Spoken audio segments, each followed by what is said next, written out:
episode 682 of Lucas Tigers and Bronze from the road. Nice. So, from the airport. From the airport. Actually, I was What going to to call flip this? the screen. Andrew's open shirt episode. Look at that, guys. It's warm, man. It's warm. You ever like, I did my run today, and I've been sweating for like 4 hours after. You guys ever get that? Yeah. I mean, I just sweat sitting still, so. Anyway, en route to VeeCon, I've got a whole setup going here. Really excited to bring you. Honestly, we're not going to, skimp on quality. We try to bring you quality every day.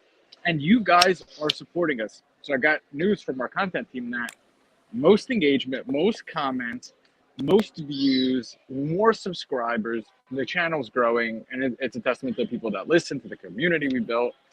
Thank you guys. Smash the subscribe button, hit the like, let us know in the comments. People loved yesterday's episode. People enjoy when you have guests on. And by the way, KJ, I haven't told you, pending any cancellations, we have a really special guest tomorrow. Ooh. Jimmy, the Kentucky Roadshow. Kentucky Roadshow, the smiley guy. Yes, we do. We got trade night coming up in a few months. He's always working on a million things. I've never met him, actually. So I'm really, really looking forward to that. But that's cool. People loved yesterday's episode. Because they loved your candid nature of talking about, hey, sometimes I don't win. Sometimes I don't buy at the right time. So people enjoyed yesterday's episode. Got a lot of messages about it. And, people start off usually, guys, you could send me messages and you don't have to start off with, I apologize, my collection is this small or I only collect these. I had somebody message me, hey, I bought in the peak. I bought some LeBron rookie, it was only a PSA 8.5. I bought the first edition, blah, blah. I have a Kareem 8. You have a Kareem 8.5. You don't have to be apologetic. No. The point there is I'll still answer. And now when I said I wouldn't sell at a loss right now, I would wait to see what happens with LeBron going forward. See what the Lakers do and see if there's any hype coming into the season and maybe unload him then. Maybe you'll actually get a little bit of a bump. Also got a message saying, from someone saying they listen to the episodes all the time and normally their wife doesn't care, but yesterday, out of the blue, their wife in the background listening to us said, "How come those guys mention LeBron so much?" And I'm like, "Because we hate him." I don't have the right answer. Why do you think we mention LeBron? And I think yesterday it was because it's funny as you watch the games, bro. But as you watch the games and as you watch the gauntlet of this NBA season and how there was so much parity in the league and how teams that you thought would be good were not good, and now watching the playoffs and seeing these teams navigate the playoffs, what we were saying was we had more respect for LeBron because of how he was able to navigate it himself and make it there so many times when, sometimes the quote-unquote best team, which you would say, or the best player, which you would say is Giannis, doesn't always get to where you think he belongs during the year. So that's kind of why we were talking about LeBron yesterday, even though he's almost irrelevant presently. What else? What other kind of messages did we get? We get some really good comments on stuff. Most people are loving my video edits. I got to say that. Most people are loving them. Today, I think you're loving it, man. I'm loving it. I am loving it. Because you're always a funny guy. Like, if you guys don't know, a lot of Cage's friends and family, they told him he should be a stand-up comic. Everybody told me that, yeah. So you are that. You have that creativity. You like making people laugh. You like making people feel good. But you, up until a certain point, didn't have the creative skills. Now you have I still don't. On your phone. I think what's half the funny about my videos is how bad they are. I don't think they're bad at all. You can laugh at how an old man is clearly making these. Dude, it's been a magical week. I got to tell you, man, because you guys know, there's this whole narrative going around that I don't collect. I don't collect compared to you guys who've been here for 20 years, but I love cards. I love sports. I've always loved sports. And I love Kobe, and I was big on Zion. But there was a period where I sold a lot of my inventory because I wanted a fresh view on the market, but two, I wanted to be as unbiased as I could be when it came to telling you guys about what I'm seeing in the market, just my opinion. But I've been rebuilding my inventory. And Cage, just as it had happened, we have VeeCon this week, and I'm setting up. So I'm bringing V-Friends boxes that a friend had that he never sold or opened. So maybe we'll have that. I have V-Friends singles. So I got that taken care of. But yesterday, I get to the post office. Cage sends me this cute little care package, almost like I'm his son going to freshman year of college. And there's everything in there. There's shirts. clothes, a little note. It was amazing. Shut up. A jackass box, Yeah. If it a was little for, candy bar, I should have a sent you little some. mini soda. Should have sent you some ramen. You If should it's some really ramen. college, I should sent you some ramen. I know, dude. These were subs that I sent from like last year. This was Tatis, SGA. Who's collecting SGA now? So that was awesome. And then at the same time, one of my subs from SGC popped. So just out of nowhere, that's 50, 60 You're a slabs that I collector had. again. Congratulations. They're cards that you have held for 2 years through no fault of your own. You have True. I just was never a holder. Like when I got those Tatis or SGA, I'm like, flip it. Next, on to the next one. I enjoyed that. But dude, I'm going with a good inventory. I got a ton of PSA, a ton of SGC, a lot of basketball, some soccer, some V friends cards. So I'm excited. I'm very, very much looking forward to it. I know you're watching your Yankees game. I am.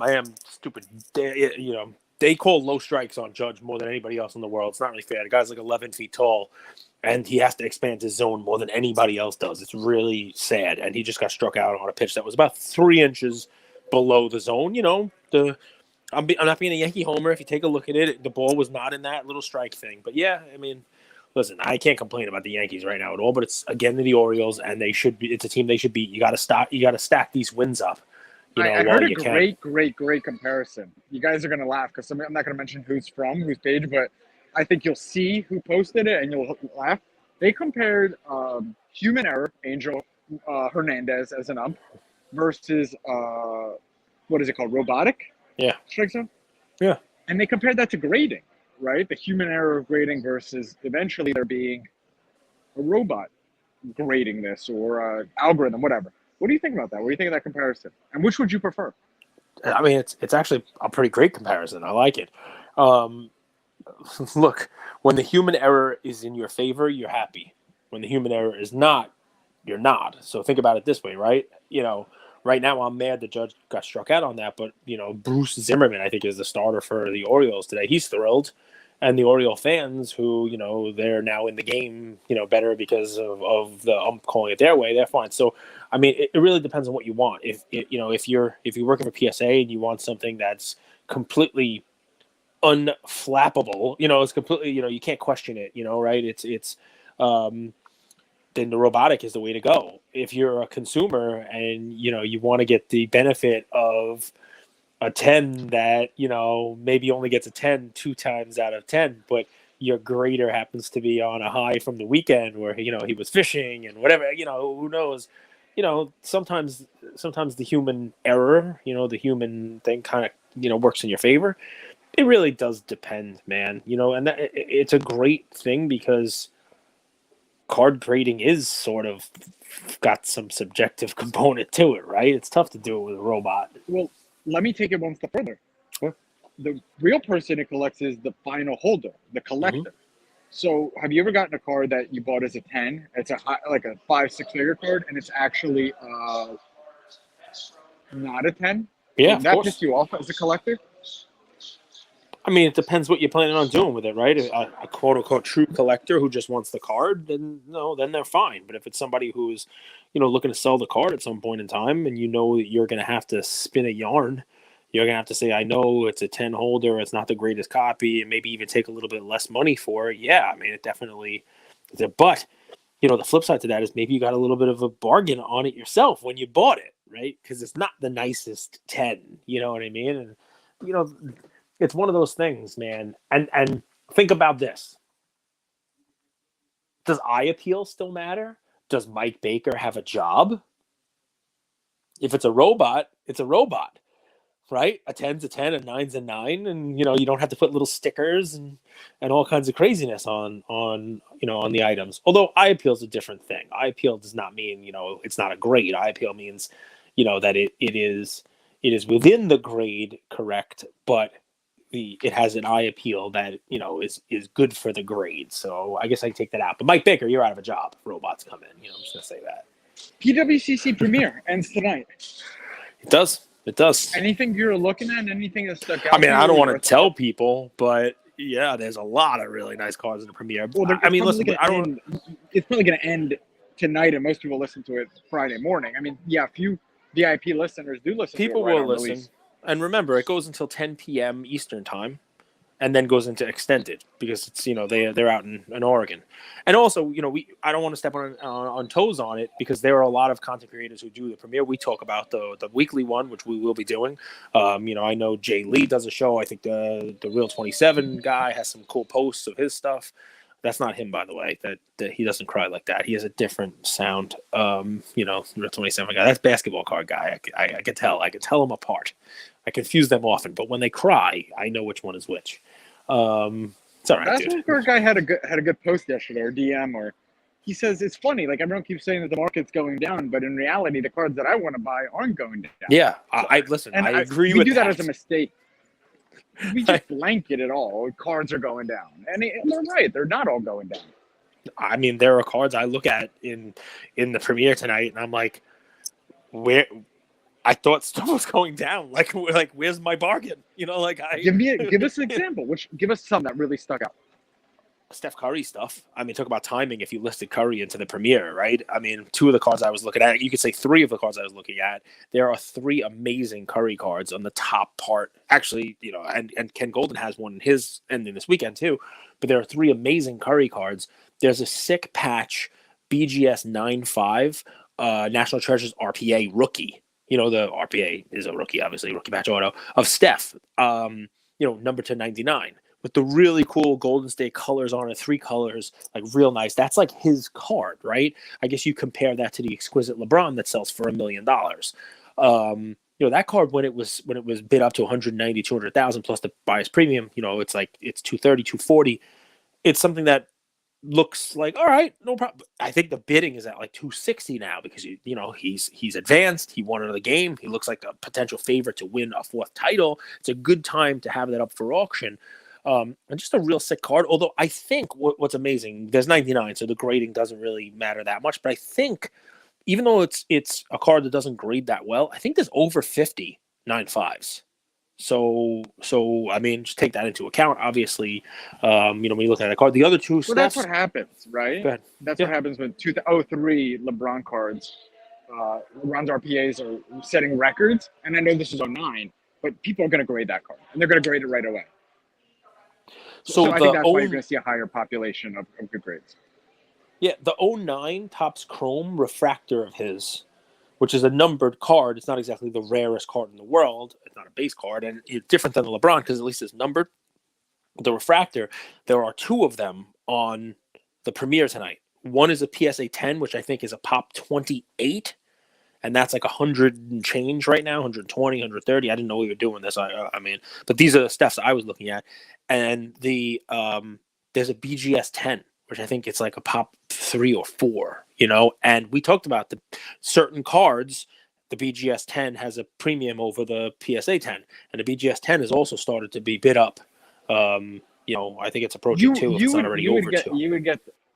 You would get the Topps Chrome. I don't think you have a single RPA or auto in your collection. You don't like that. No, I don't. You really do not like it. I've never understood it. I remember our first debate. I was like, Magic, Bird, Irving. Yeah, but that's different. On the card. Pack pulled auto is different. Fine, I do. But you're not an auto guy at all. No, but this particular one, I was actually thinking about diving into the the RPA pool if this down market hit. And I mean, look, the Giannis cards haven't actually received bids since they've been eliminated. So half of me thinks that maybe Giannis was bid up by people who were, hoping that they, went on, and now that he's out, maybe the Giannis prices are a little on the higher side. There's a Giannis.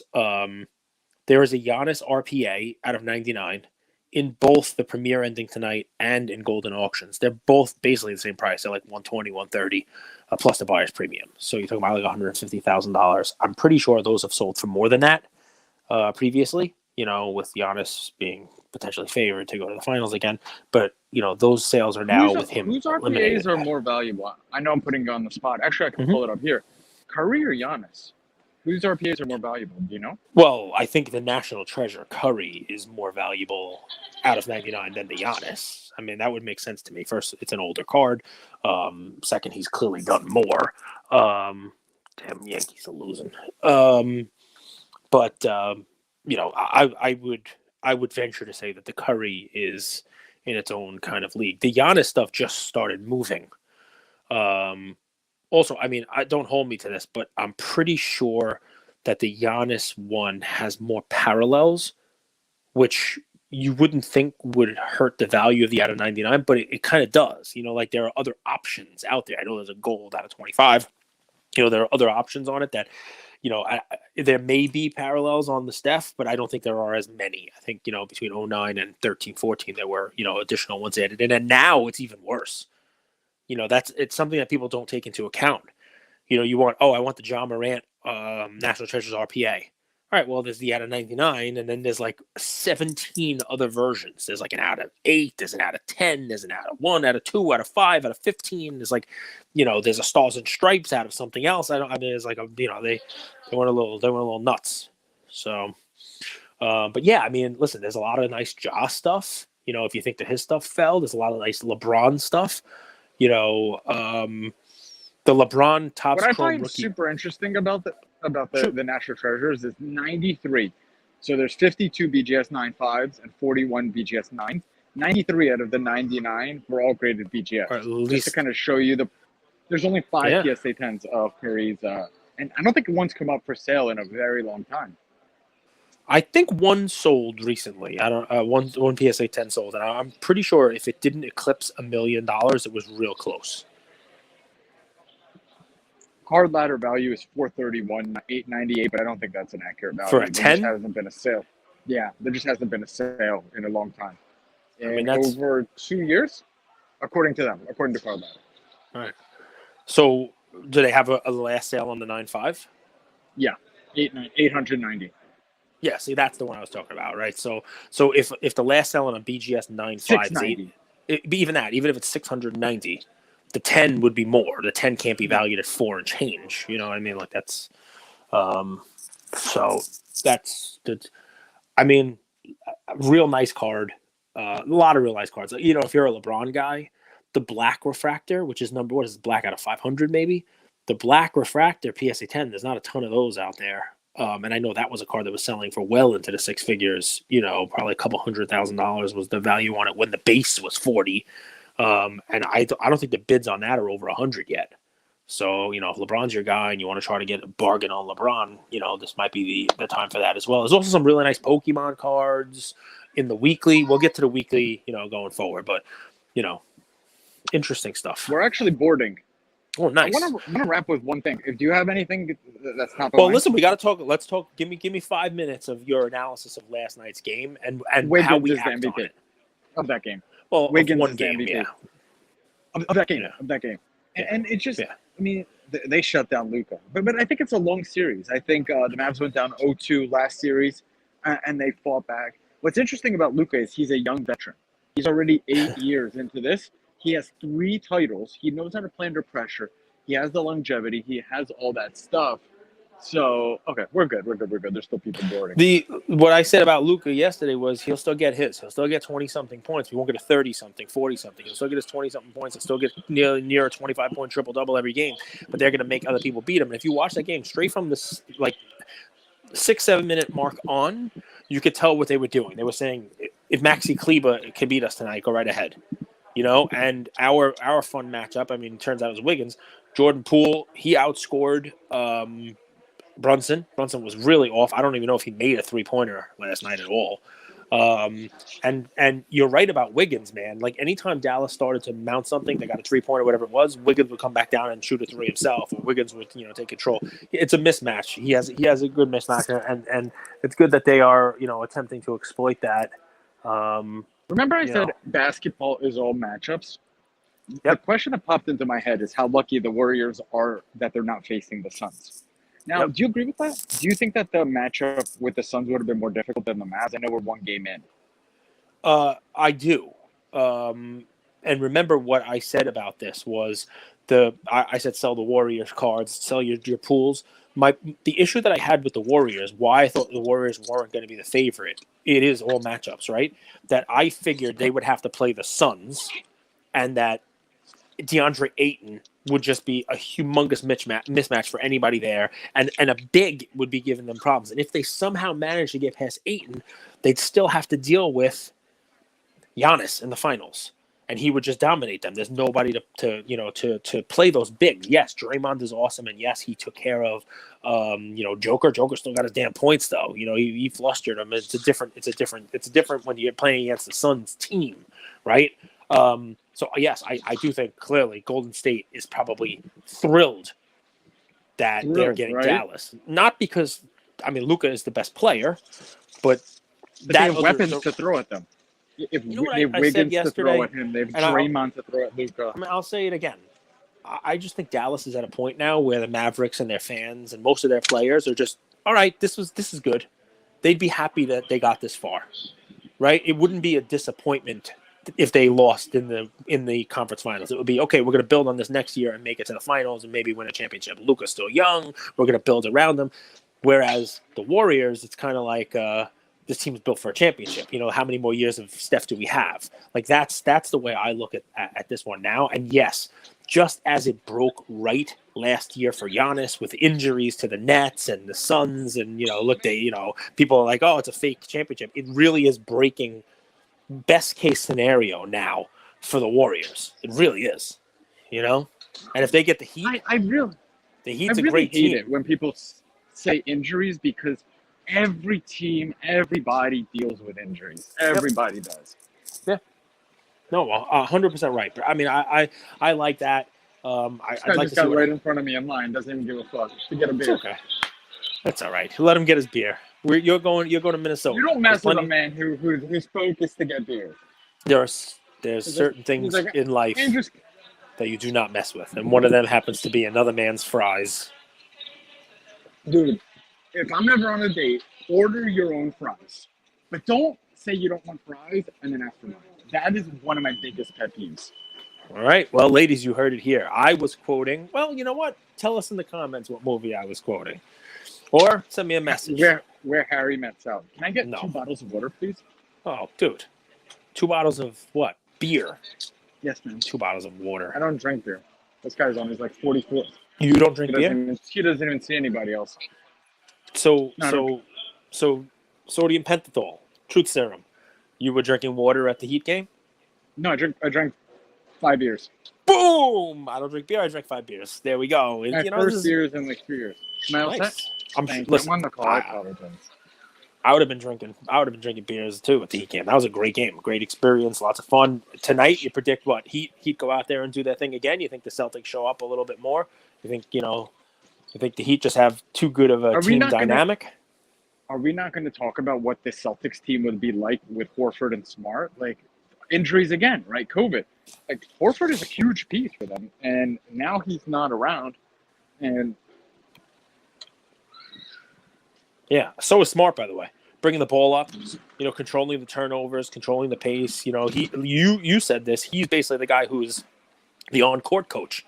He's the one, calling the huddle, right? He's the one who's basically coaching the players up while he's there. He's like, he's like a coach on the court, so like Chris Paul is out there, right?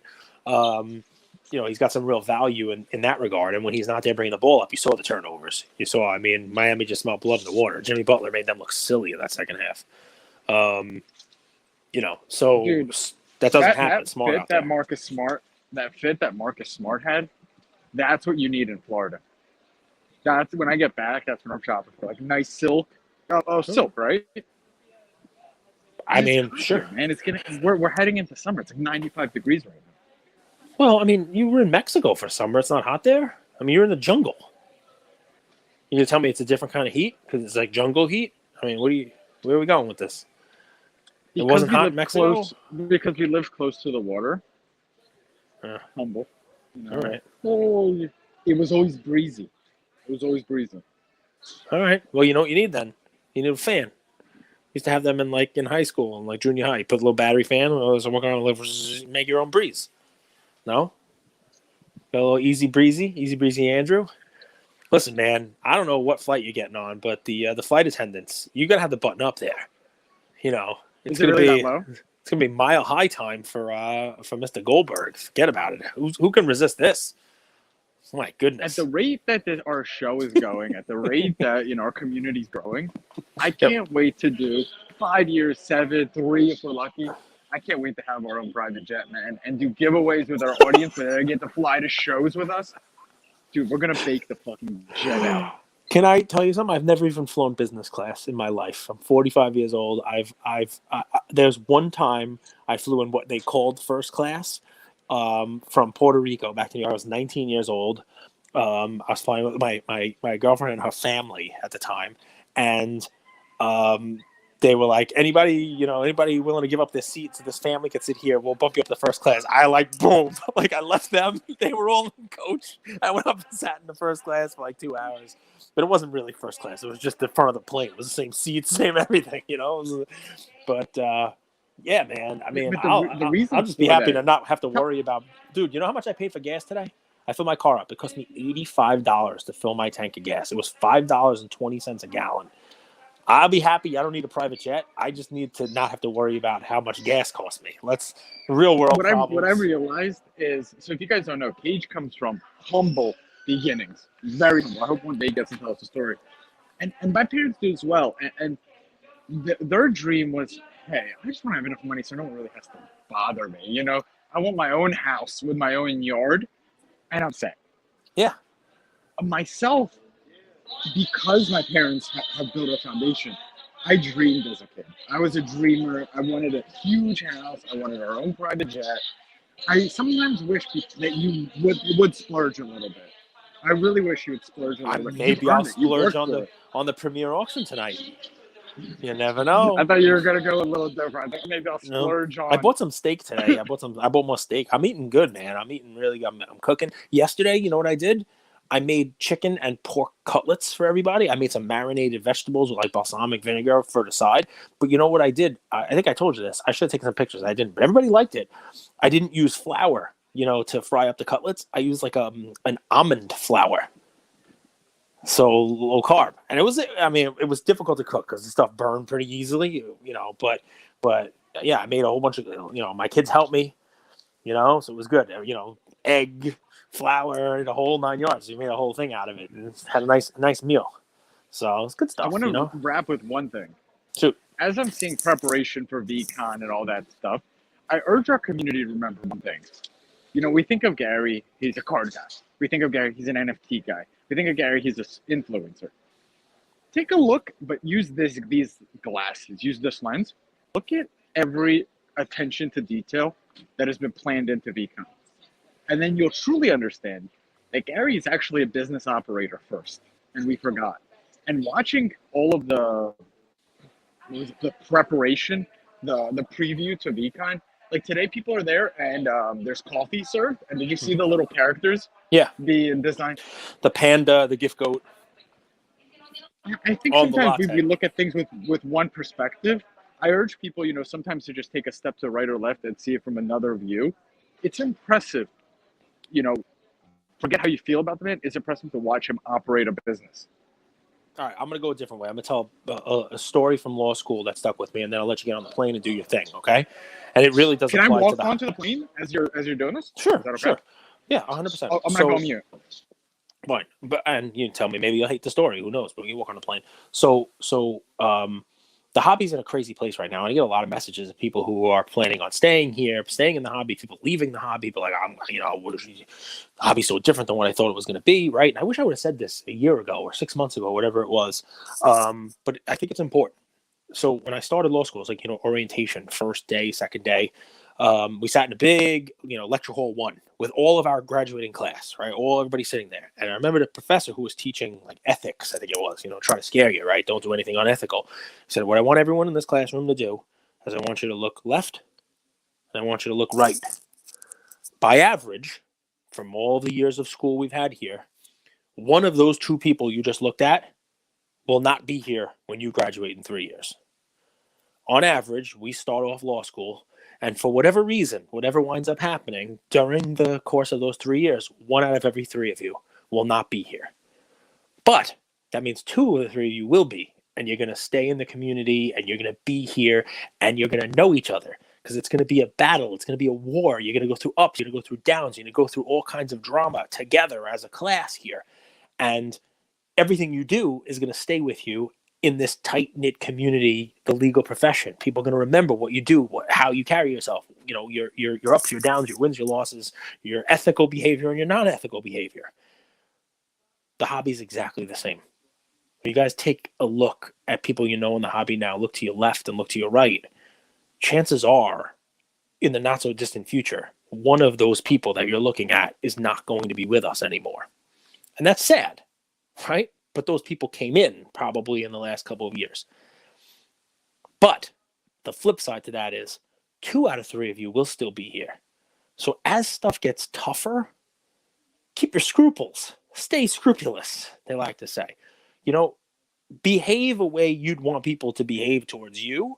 Because as we get through this haze, as we get through this fog, this little downturn that might be ahead of us here, and we come out on the other side, you're still going to want people to be dealing with you. You're still going to want people to trade with you, sell to you, buy from you. And so how you carry yourself during this, it's going to stay with you the entire time if you plan on staying with us. So anyway, it's a fun little law school story. I hope it's not, preachy too much. But, it's something I think is, important to say with the messages that I'm definitely getting. And guys, send me more. I'm not going to talk you into one way or the other, but I'll let you know at least that the things you're thinking about the hobby, like it's difficult now. It's not as fun. People are being mean. There's a lot of nitpicky. There's a lot of negativity. I'm feeling it too, and sometimes you just need to hear that, right? Sometimes you just need to hear it from from somebody else who's been here for a while, and we'll let you know that it's not always going to be like this. There are ups and downs, like everything in life. It's in all other aspects of the market as well. And I hate to keep beating this drum, but I hope it turns around soon. You got anything else before you get on the plane, man? Safe trip. Safe flight. Yeah, man. Smash the subscribe button. Yeah, listen. Like that smash button and all the other fun stuff. Big thank you to all the people working behind the scenes on our content and on all our stuff. We got a great team working with us. I can't wait to see some of the content from VeeFriends. I know there's some card people going to be there. I know Slab Stocks is going to be there, the whole deal. Can't wait to watch the PWCC auction. What's up? Why are card people always so impressed by food? By food.